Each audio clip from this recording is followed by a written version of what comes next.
สบายดีพ่อแม่พี่น้องทุกท่านขอต้อนรับเข้าสู่รายการเสียงแค่เล่า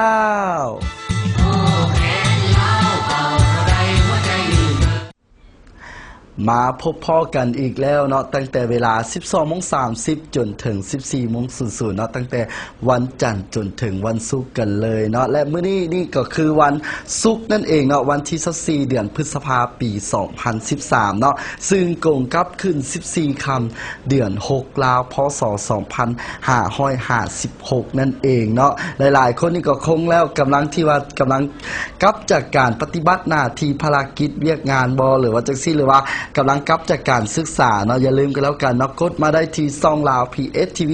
มาติดตามชมรายการเสียงแคนลาวและมื้อนี้รับหน้าที่ดำเนินรายการคนเก่าเจ้าเดิมที่จะมามอบความสุขความเบิกบานมนต์ซื่นให้ทางผู้ชมนั่นก็คือกินกรศูนย์ทองแดงหรือว่าต้นคูณนั่นเองเนาะที่จะมามอบความสุขความเบิกบานทางด้านเสียงเพลงเสียงขับเสียงรำนี่แหละให้กับแฟนมิตรแฟนรายการที่กำลังติดตามชมอยู่ในตอนนี้เนาะและในระยะต้นทำอีทแบบนี้เนาะบรรยากาศดีๆสิฮ้อนกับบ่ฮ้อนสีฝนกับบ่ฝนอากาศนี่ถือว่าดีที่ว่าต้นคูเนาะได้ออกจากข้างนอกแล้วเข้ามามอบความเบิกบานมนต์ซื่นให้กับพ่อแม่พี่น้องอยู่ในตอนนี้เอาเป็นว่าระยะทำอีทนี่ต้นคูจะให้ท่านผู้ชมนี่ไปฟังจัก3ผลงานเพลงก่อนเนาะ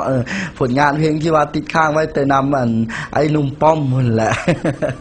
แล้วใดก็ตามแล้วต้นคูกับไอ้หนุ่มป้อมนี่ก็ซับเปลี่ยนกันไปกันมานี่แหละบางมื้อก็ไอ้หนุ่มป้อมมาจัดบ่หรือว่าจังซี่หรือว่าต้นคูมาจัดนั่นแต่ละคนก็จะมามอบความสุขความเบิกบานมนต์ซื่นให้กับพ่อแม่พี่น้องเนาะเอาเป็นว่าทำสมทานในที่ว่าติดตามชมรายการเสียงแค่ลาวอยู่ในตอนนี้เนาะหากมักหักในผลงานเพลงใดบ่หรือว่าต้องการที่จะมอบผลงานเพลงใดให้กับคนที่ทานหักหรือว่าคนที่อยู่ไกลทานอย่าลืมกันแล้วกันเนาะ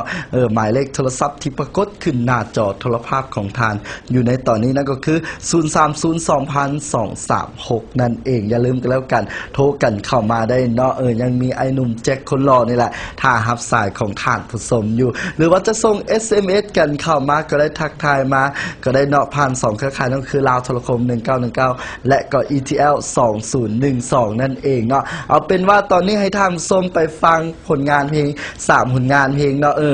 ฟังผลงานเพลงไปน้ำกินข้าวไปน้ำพักพรไปน้ำจังซี่เนาะจัก3ผลงานเพลงแล้วจึงกลับมาพบกับต้นคูณในระยะต่อไปของรายการเสียงแค่ลาว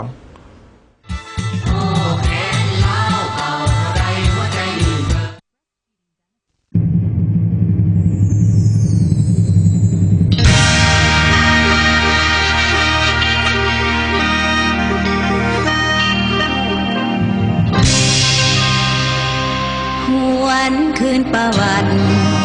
บันทึกซาลาวผ่านมาตาแสงเพียงสาเขตคูหาธรรมแม่ลาวุงเป็นถิ่นกำเนิดแจ้งเกิดของห้อยลาดสวงคือแก้วธรรมลง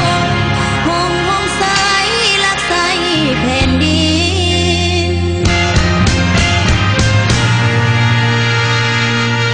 ลาดสวงตรงในกลางใจ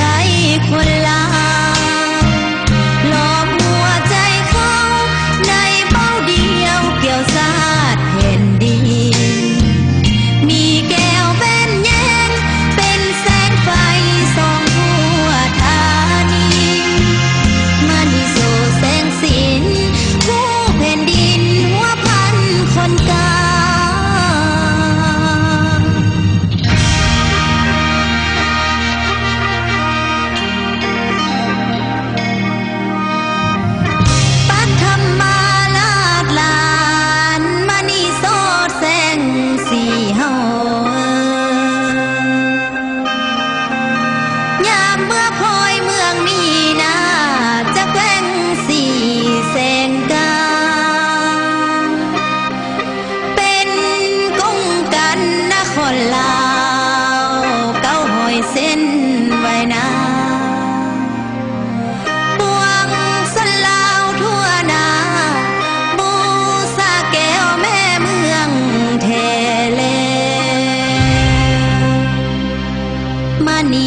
ศักดิ์สิทธิ์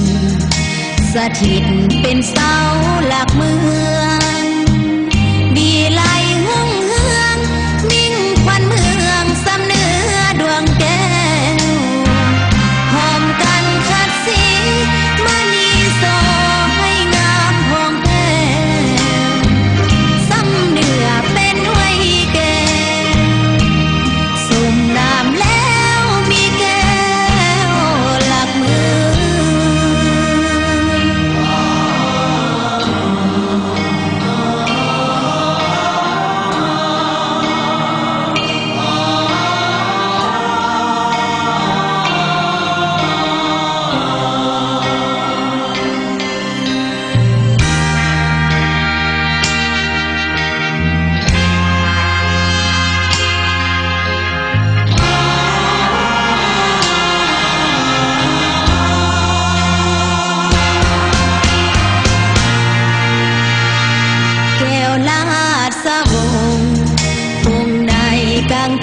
สิทธิ์